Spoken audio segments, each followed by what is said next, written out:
Hello everyone, আমি অদিতি। আমি second year MBBS student, Sagar Dutta medical college. আজকের ভিডিওটাতে মেনলি আমি বলবো প্রোস অ্যান্ড কনস এই নিট কোচিং নিয়ে। দেন তোমার যেটা তোমার সুবিধা মনে হয় সেটাতে তুমি জয়েন করতে পারো।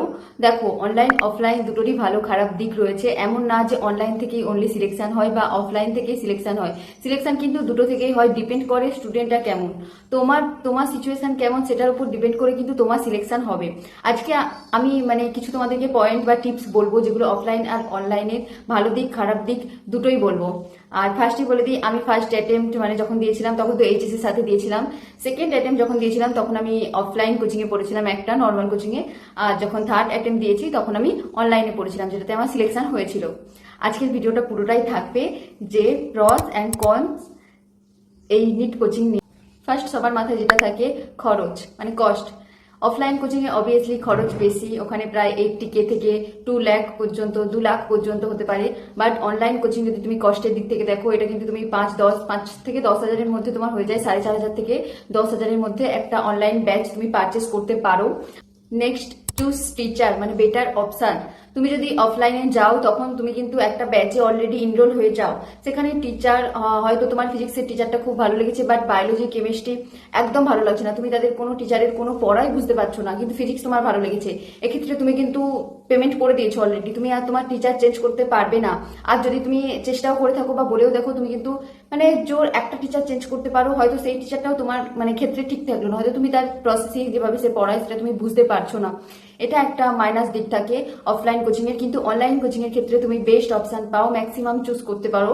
তোমার এই টিচারের ভালো লাগছে না, নেক্সট টিচারের কাছে শিফট করতে পারো, যে কোনো অনলাইন ব্যাচে টিচার সিলেক্ট করতে পারো তুমি। এদিক থেকে অনলাইন কোচিং কিন্তু বেস্ট। Next, doubt solving. দেখো, নিট প্রিপারেশন স্টার্ট করেছো, বেঙ্গলি মিডিয়াম স্টুডেন্ট হোক বা ইংলিশ মিডিয়াম স্টুডেন্ট হোক, বেঙ্গলিতে একটু প্রবলেম হয়। ইংলিশে এনসিইআরটি পড়ার ক্ষেত্রে বা ম্যাথ করার ক্ষেত্রে যখন তুমি ইংলিশ করো প্রথম প্রবলেম হয়, বা আদার্স প্রবলেম হয়, কোশ্চেন রিডিং এ প্রবলেম হয়, অনেক রকমের প্রবলেম হয়। অফলাইন ক্ষেত্রে তুমি কি হয়, তোমার জন্য ডাউট সেশনের জন্য টিচার্সরা থাকেন, কিন্তু অনলাইনের ক্ষেত্রেও অবভিয়াসলি পিডব্লিউতে থাকে। বাট এটা অনলাইন আর অফলাইনের মধ্যে অনেকটা ডিফারেন্ট তৈরি করে। কারণ অফলাইনে তুমি একটা স্যারের সাথে ডাইরেক্ট কন্ট্যাক্ট করতে পারো, আই কন্ট্যাক্ট করা বা ডাইরেক্ট জিজ্ঞেস করা। এটাতে তোমার মনে হয় যে হ্যাঁ, কিছু ইন্ট্রোভার্ট যারা আছো তারা হয়তো প্রবলেম হয় অফলাইনের ক্ষেত্রে, বাট ম্যাক্সিমাম বেনিফিট কিন্তু যদি তুমি ডাউট সলভিং এর ক্ষেত্রে ধরো, ফিজিক্স কেমিস্ট্রি বায়োলজি যে কোনো, তো তোমার অফলাইনে কিন্তু তোমাকে ওটা বেটার বোঝানো হয়, তুমি সামনে থেকে বুঝতে পারো। দেখো, ছোট থেকেই আমরা অফলাইন কোচিং এ মেনলি পড়ি, অনলাইনটা খুব একটা পড়া হয় না, তো তার ক্ষেত্রে কিন্তু অফলাইন কোচিংটা বেস্ট ডাউট সলভিং এর ক্ষেত্রে। বাট অনলাইনের ক্ষেত্রে কি হয়, অনলাইনের ক্ষেত্রে তুমি ওটাকে গুগল করো, চ্যাট জিপিটি করো, বা পিডব্লিউর কোনো এক্সট্রা ব্যাচ বা কোনো এক্সট্রা কিছু জয়েন করেছো যেখানে তোমাকে ডাউট সলভ করানো হয়। বাট এটা কিন্তু তোমার আই টু আই কন্ট্যাক্ট হচ্ছে না, তুমি স্যারের সামনে জিনিসটা বুঝতে পারছো না। স্যার একটা পদ্ধতিতে করিয়েছেন অনলাইনে, তুমি সেটা বুঝতে পারলে না, কিন্তু স্যারকে তুমি সেটা ডাউট জিজ্ঞেস করতে পারবে না যে স্যার আমি এটা বুঝতে পারছি না। এই ডাউট সলভিং এর ক্ষেত্রে একটু প্রবলেম হয়ে থাকে অনলাইন কোচিং এ, অনেকটাই হয়ে থাকে অ্যাকচুয়ালি। আমারও হতো অনেক সময়, গুগল করা, এই করা, ইংলিশ বেঙ্গলি ট্রান্সলেশন করা, এটা বুঝতে পারছি না, অনেক প্রবলেম হয়ে থাকে। এক্ষেত্রে আমি তোমাদেরকে বলবো, যাদের এরকম প্রবলেম রয়েছে যে আমার খুব ডাউট হয়, তাদের ক্ষেত্রে তোমরা দুটোর মধ্যে যে কোনো একটা ডিসিশন নিয়ে চেঞ্জ করতে পারো। Next, time consume. অফলাইনের ক্ষেত্রে কিন্তু বেশি টাইম লাগে, যেটা অনলাইনে কম লাগে। অফলাইনের ক্ষেত্রে তোমাকে সেটার জন্য রেডি হতে হবে, প্লাস তোমার ব্রেকফাস্ট লাঞ্চ এসব করা, প্লাস তোমার যদি হোস্টেল বা মেস একটু দূরে থাকে তোমাকে সেখানে ট্রাভেল করে যেতে হবে। দেন তুমি তোমার ক্লাসে এন্টার করবে, হয়তো স্যার দেরি করে আসতে পারে কিছুদিন, বলতে গেলে, বা তোমার ধরো আজকে একটু এক্সট্রা ক্লাস নিয়ে নিলেন স্যার, 2 ঘন্টা থেকে 3 ঘন্টা ক্লাস নিয়ে নিলেন, তো তোমার কিন্তু অফলাইনের ক্ষেত্রে একটু টাইমটা তোমার বেশি লাগছে। যেখানে অনলাইন কোচিং এর ক্ষেত্রে কি হয়, তুমি জানো যে স্যার এই টাইমে লাইভে আসেন, বা তুমি জানো যে আমি রেকর্ডেড ক্লাস করবো, এই টাইম টু এই টাইম রেকর্ডেড ক্লাস করবো। এখানে তুমি কমফোর্টেবল বেডে বসে ক্লাস করা উচিত না, যদিও তুমি এখানে কমফোর্টেবল তোমার ড্রেস পরে ক্লাস করতে পারো। এখানে তোমাকে কোনো রকম রেডি হতে হচ্ছে না, কিছু হচ্ছে না। এখানে এমনকি তুমি তোমার ক্লাস করতে করতেও তোমার লাঞ্চ, ব্রেকফাস্ট, ডিনার যে কোনো কিছু সারতে পারো। এটা আমার কাছে মনে হয় যে টাইম কনজিউমের ক্ষেত্রে অফলাইনে কিন্তু অনেকটা টাইম চলে যায়, যেখানে অনলাইনে স্টুডেন্টরা অনেকটা টাইম পায়। এখানে যদি অফলাইনে যদি প্রায় 10 থেকে 12 ঘন্টা পরে, অনলাইনে সেটা কিন্তু 14 ঘন্টা শিফট হয়ে যায়। তো টাইম কনজিউম কিন্তু অফলাইনের বেশি হয়, আর অনলাইনের ক্ষেত্রে কম হয়। নেক্সট, মক টেস্ট যেটা কি নিটে সিলেকশনের যদি বলে তোমার কাছে কি কোনটা, সেটা হচ্ছে যে মক টেস্টই একমাত্র যেটা কিন্তু নিটে তোমাকে ম্যাক্সিমাম স্কোরের দিকে নিয়ে যেতে পারে। যে যত মক টেস্ট করবে তার তত বেশি সিলেকশনের চান্স বেশি হয়। বাট অফলাইন অনলাইনের ক্ষেত্রে মক টেস্টটা একটু আলাদা। দেখো অনলাইনের ক্ষেত্রে কিন্তু আমরা বেশিরভাগ মানে ডিস্ট্রাকশন হয়ে যায়, বা মানে মাইন্ড কাজ করে না, বা ভালো লাগে না একা একা এক্সাম দিতে, বা আমরা হয়তো এক্সামের অ্যান্সারগুলো ফোন থেকে দেখে নিলাম চট করে, এগুলো অনলাইনের ক্ষেত্রে হয়ে থাকে। বাট অফলাইনের ক্ষেত্রে কিন্তু তোমার যে এক্সাম সেন্টার থাকে, মানে মান্থলি বলো উইকলি যে তুমি টেস্ট দাও, সেখানে প্রপার তোমার ওয়েমার থাকে, প্রপার কোশ্চেন প্রিন্ট করা থাকে, সেখানে তোমাকে কোনো রকম মানে কোনো প্রবলেম হয় না। টিচার সামনে গার্ড দেয়, তুমি যতগুলো পারলে ততগুলোই তোমার কিন্তু মার্কস আসে। বাট অনলাইনের ক্ষেত্রে কিন্তু অনেকে এমন আছে যারা এরকম ভাবে এখন 2 ঘন্টা এক্সাম দিলাম, পরের 1 ঘন্টা রাতে দেবো, এভাবে 3 ঘন্টা মেকআপ করার চেষ্টা করে, বা চেষ্টা করে যে কিছুটা দেখে নিই কি আর হয়ে যাবে, এটা মক টেস্টই তো, নিট এক্সাম তো না, একটু দেখে যদি লিখে নিই কি আর হয়ে যাবে, নাম্বারই তো ইনক্রিজ হবে অনলি। তো এক্ষেত্রে মক টেস্টের ক্ষেত্রে আমি তোমাদেরকে বলবো offline mock test is better then online mock test. অনলাইনের ক্ষেত্রে কিন্তু অনেক ডিস্ট্রাকশন হয়, প্লাস তুমি তোমার মাইন্ডটাকে অন্যদিকে নিয়ে যাও, আর তুমি দেখে দেখে লেখার চেষ্টা করো, বা তোমার কাছে টাইমের আগেই তুমি শেষ করে দাও, ভালো লাগছে না, অনেক প্রবলেম হয়ে থাকে। তো অফলাইন যেটা মক টেস্ট আছে ওটা কিন্তু best. Negative thought and focus. Offline coaching এর ক্ষেত্রে কি হয়, তুমি স্যারের সাথে ডাইরেক্ট আই কন্ট্যাক্ট হিসেবে পড়ো, এখানে কিন্তু তুমি মোর ফোকাস করো, ম্যাক্সিমাম ফোকাস তোমার থাকে ওই টিচারের বোর্ডের দিকে। বাট এখানে নেগেটিভ থটটা বেশি হয়, কারণ তুমি ওখানে দেখতে পাচ্ছ তোমার কম্পিটিশন, তোমার কম্পিটিটার এ তোমার আগে হয়ে যাচ্ছে, ও স্যারের কাছে আগে রিপ্লাই দিচ্ছে, ওর মক টেস্টে বেশি নাম্বার আসছে, এগুলো কিন্তু তোমার মাইন্ড প্রসেসিং করে আর তোমাকে একটা নেগেটিভ থটের মধ্যে নিয়ে যায়, আর ওগুলোকে মানে ওই স্টুডেন্টগুলোকে ওভারকাম করে আগে নিয়ে যাওয়ার চেষ্টা করো নিজেকে তুমি। বাট এটা কিন্তু সব থেকে মানে নেগেটিভ পয়েন্ট যেটা বলে অফলাইন কোচিং এর, এখানে ফোকাস তো হয় বাট ম্যাক্সিমাম নেগেটিভ থট তুমি ভাবতে থাকো যে আমার সিলেকশন হবে না, সিলেকশন হবে না, এখানে সবাই ভালো করে পড়ছে। বাট অনলাইনের ক্ষেত্রে কি হয়, তুমি ডিস্ট্রাকশন মোর হয়ে যায়, মানে তুমি কিছুক্ষণ ক্লাস করলে 2 ঘন্টার ক্লাস আধ ঘন্টা করে করতে চাও, বা 2 ঘন্টার ক্লাস পুরো দিন ধরে তুমি কমপ্লিট করতে চাও।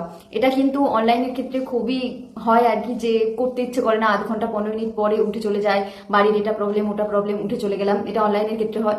বাট এখানে তুমি যেহেতু একা পড়ছো, ডিস্ট্রাকশনও কম হচ্ছে। Next, toxic friendship. তুমি যখন একটা অফলাইন কোচিং এ যাবে, তুমি নিজের শহর নিজের গ্রাম ছেড়ে অনেক দূরে একটা কোচিং এ যাচ্ছ, সেখানে কিন্তু তোমার বিভিন্ন রকমের ফ্রেন্ডশিপ তৈরি হতে পারে। কিছু মানে মানুষ এমন যায় যে যারা নিট ক্র্যাক করতে আসে না, জাস্ট বাড়ি থেকে জোর করেছে তাই তারা আসে, বা আদার্স কোনো কারণে আসে, আই ডোন্ট নো। বাট এরকম আমার সাথেও হয়েছে। টক্সিক ফ্রেন্ডশিপের থেকে দূরে থাকো যতটা থাকতে পারবে, ওখানে কিন্তু তোমার মাইন্ড অনেকটা ডিস্ট্রাকশন হয়ে যায়, তুমি ডেভিয়েট হয়ে যাও নিট থেকে অন্য কোনো দিকে। এটা কিন্তু অফলাইনের একটা বড় দিক, যেটা তোমাকে অন্য দিকে নিয়ে যেতে পারে নিট থেকে, আর তুমি তোমার প্রিপারেশনকে আরো ডাউন ফলে নিয়ে যেতে পারো। বাট অফলাইনের ক্ষেত্রে এটা প্রবলেম হয়, কিন্তু অনলাইনের ক্ষেত্রে কি হয়, এখানে তুমি কোনো রকম কোনো কারোর সাথে যোগাযোগ রাখো না, তুমি separate room, separate phone, tab, যাই হোক তুমি সেখানে পড়াশোনা করো, আর তুমি এইরকম টক্সিক ফ্রেন্ডশিপ থেকে কিন্তু বাঁচতে পারো। এখানে তোমার হয়তো স্কুল ফ্রেন্ড থাকে বা কলেজ ফ্রেন্ড থাকে যারা তোমার অনেক ভালো চায়। বাট অফলাইন কোচিং এর ক্ষেত্রে কিন্তু অনেক সময় টক্সিক রিলেশনশিপ বা টক্সিক ফ্রেন্ডশিপের মধ্যে তুমি পড়ে যাও, যেখান থেকে তোমার নিজের প্রিপারেশন কিন্তু খারাপ হয়ে যেতে পারে। তো এটার থেকে তোমাকে অফলাইন কোচিং এ কিন্তু নিজেকে বাঁচিয়ে রাখতেই হবে। Next, self study. Self study কিন্তু অফলাইনের থেকে অনলাইনে কিন্তু বেটার।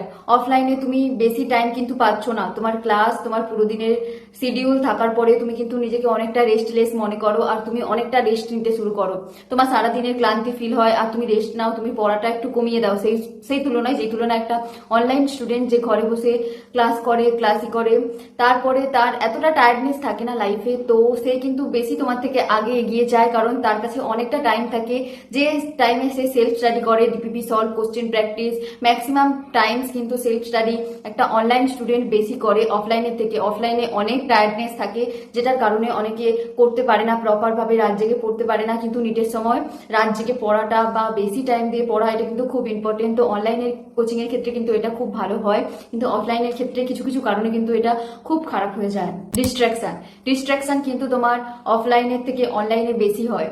অনলাইনে তুমি কিন্তু কিছুক্ষণ ছাড়া ম্যাক্সিমাম স্টুডেন্ট মোটিভেশন খোঁজে, ফোনে মোটিভেশন, সকাল থেকে রাত পর্যন্ত শুধু মোটিভেশনই খুঁজতে থাকে, নিটের মোটিভেশন, এটা কিন্তু খুব নেগেটিভ ইম্প্যাক্ট। প্লাস তুমি হচ্ছে যে তোমার ব্যাচের টিচার ছেড়ে তুমি ইউটিউবে পড়তে থাকো, টাইম নষ্ট করতে থাকো, হয়তো তোমার একটা লেকচার দেখার কথা, সেখানে তুমি একটা লেকচার দেখতে গিয়ে তুমি সেখানে স্ক্রল করছো, রিলস দেখছো, শর্টস দেখছো। এটার ক্ষেত্রে কিন্তু অনলাইনে ডিস্ট্রাকশন খুব খুব বেশি হয়। সোশ্যাল মিডিয়া সব ডিলিট করে দেওয়া উচিত এই টাইমে, তাও অনেক ডিস্ট্রাকশন হয়, ইউটিউব থেকেও অনেক হয়। বাট অফলাইনের ক্ষেত্রে কিন্তু তুমি একটা পার্টিকুলার টাইম ধরে তুমি সেন্টারে আছো, তুমি সেখানে পড়ছো, পড়ার পর রুমে যাওয়ার পর তুমি কিছুটা ফোন ঘাটছো, ইটস ওকে, বাট দেন তুমি আবার তোমার স্টাডিতে ফোকাস করছো। অফলাইনের ক্ষেত্রে কিন্তু এটা ভেরি গুড, বাট অনলাইনের ক্ষেত্রে অনেক ডিস্ট্রাকশন হয় সোশ্যাল মিডিয়াতে। তুমি নিজেকে ইনভলভ করে ফেলো, যার ফলে কিন্তু তোমার এক্সাম খারাপ হতে পারে। তুমি নিজেকে অনেক অ্যাক্টিভ করে নাও এই দিক থেকে। তো এটা কিন্তু অফলাইনের ঠিক দিক, যেটা তুমি ডিস্ট্রাকশন কম হতে পারে তোমার লাইফে। Next, depression. দেখো, একটা অফলাইন আর একটা অনলাইনের বাচ্চার মাইন্ডসেট কিন্তু অনেকটা চেঞ্জ হয়ে যায়। অফলাইনে তুমি বিভিন্ন ফ্রেন্ডসদের সাথে কথা বলো, নিজের নিজের যেটা মাইন্ডে আছে বা যেটা মনে আছে সেটা তুমি তাদের সাথে শেয়ার করতে পারো। ম্যাক্সিমাম ক্ষেত্রে স্টুডেন্টরা কিন্তু ফ্যামিলির সাথে কিছু শেয়ার করতে চায় না, মানে জানো এই টাইমটা আমরা কিছু শেয়ার করতে চাই না। বাট অফলাইনের ক্ষেত্রে কিন্তু তোমার রুমমেট বলো বা তোমার যেটা ফেভারিট বেস্ট ফ্রেন্ড, তুমি তাকে সব শেয়ার করতে পারো। কিন্তু অনলাইনের ক্ষেত্রে কি হয়, ম্যাক্সিমাম বাচ্চা ডিপ্রেশনে থাকে, কারণ আমরা সবকিছু ছেড়ে দিই। ফ্রেন্ড সার্কেল থেকে শুরু করে প্রত্যেকটা কোথায় যাওয়া আসা, ট্রাভেলিং, অল ছেড়ে দিই। বন্ধুদের সাথে ঘোরা, আড্ডা দেওয়া, এগুলো ছেড়ে দিয়ে পুরো পড়ায় ফোকাস করি, যার ফলে কিন্তু আমাদের মাইন্ড লোনলি টাইপের ফিল করে, খুব একাকী লাগে, মাঝে মাঝে খুব ডিপ্রেশন হয়, প্রত্যেকটা দিন মনে হয় ডিপ্রেশনে চলছে। তো অনলাইনের ক্ষেত্রে কিন্তু এটা খুব ইম্প্যাক্ট পড়ে। যারা জানো বুঝতে পারবে, বিশেষ করে যারা ইন্ট্রোভার্ট টাইপের আছো তারা তো মনে মনে আরো ফিল করবে যে কিভাবে এই টাইমটা একটা ডিপ্রেশনের মধ্যে দিয়ে কাটায়। তো একটা অনলাইনে স্টুডেন্ট কিন্তু অনেক ডিপ্রেশনে থাকে, যেটা একটা অফলাইনে মানে স্টুডেন্ট সেটা শেয়ার করে কারোর সাথে, সেটা মিলেমিশে থাকতে পারে, সে তার আশেপাশে দেখতে পারে যে সব ফ্রেন্ডরাই আমার সেম সিচুয়েশনে আছে। সেখান থেকে কিন্তু তুমি মানে অফলাইনের ক্ষেত্রে কিন্তু ঠিক দিক, কিন্তু অনলাইনের ক্ষেত্রে কিন্তু যেহেতু তুমি একা পড়বে, সেহেতু তোমাকে কিন্তু একাকে নিজেকে সবকিছু সামলে, নিজের ডিপ্রেশন সামলে পড়ে যেতে হবে। Next, others problem. কিছুজন রয়েছে যারা ছোট থেকে ফ্যামিলিকে ছেড়ে থাকুনি, বা তারা ফ্যামিলিকে ছেড়ে একটু থাকার মানে থাকতেই পারো না আমার মতো। তো তাদের ক্ষেত্রে কিন্তু বাইরে থাকা বা হোস্টেলে মেসে থাকা কিন্তু খুবই কষ্টকর। কিন্তু অনলাইনে থাকলে তুমি নিজের ফ্যামিলির কাছেই থাকতে পারো আর নিজের ফ্যামিলির সাথে একসাথে পড়াশোনা করতে পারো। ফুড, বাইরের খাবার থেকে শুরু করে আদার্স কিছু, তো ওগুলো কিন্তু তোমার ফার্স্ট ফার্স্ট খুব ইম্প্যাক্ট ফেলে তোমার লাইফে। ওগুলো কিন্তু প্রিপারেশনের একটা দিক বলতে পারো তুমি। বাট অনলাইনে হলে তুমি নিজের ফ্যামিলিতেই থাকবে, নিজের বাড়িতেই থাকবে, বাড়ির হেলদি খাবার খাবে, এটা কিন্তু প্লাস পয়েন্ট। প্লাস ডিস্ট্রাকশন, কিছুজন আছে ফ্যামিলিতে প্রচুর ডিস্ট্রাকশন হয়, যারা পড়তেই পারো না, ফ্যামিলিতে প্রচুর কথাবার্তা, প্রচুর বাজে সিচুয়েশন তৈরি হয় বা বাজে অবস্থা থাকে ফ্যামিলির। সেক্ষেত্রে কিন্তু তোমার অনলাইন স্টাডি করাটা খুব কঠিন হয়ে যায়। সেক্ষেত্রে কিছু স্টুডেন্ট আছে যারা অফলাইন চুজ করে ফ্যামিলি থেকে দূরে যাওয়ার জন্য আর ভালো পড়াশোনা করার জন্য। তোমরা আমাকে যদি জিজ্ঞেস করো, আমি তোমাদেরকে একটাই সলিউশন বলবো, যে যাদের এই সব কথাগুলো শুনে মনে হলো যে অনলাইন বেস্ট বা অফলাইন বেস্ট, যেটাই বেস্ট হোক না কেন, আমার কাছ থেকে যদি তোমরা ওপিনিয়ন জানতে চাও, আমি তোমাদেরকে বলবো তোমরা অনলাইন স্টাডি করো। অনলাইনে কষ্ট কম হয়, সব দিক থেকেই কম হয়, বাট ফ্যামিলি সাপোর্ট থাকা দরকার। ফ্যামিলি সিচুয়েশন যেন তোমার বুঝতে পারে, এটুকু হওয়া দরকার। আমি তোমাদেরকে সাজেস্ট করবো online preparation now, but mock test join করো অফলাইন, মক টেস্ট দেওয়া শুরু করো অফলাইনে। এটা কিন্তু বেস্ট সলিউশন তোমাদের ক্ষেত্রে।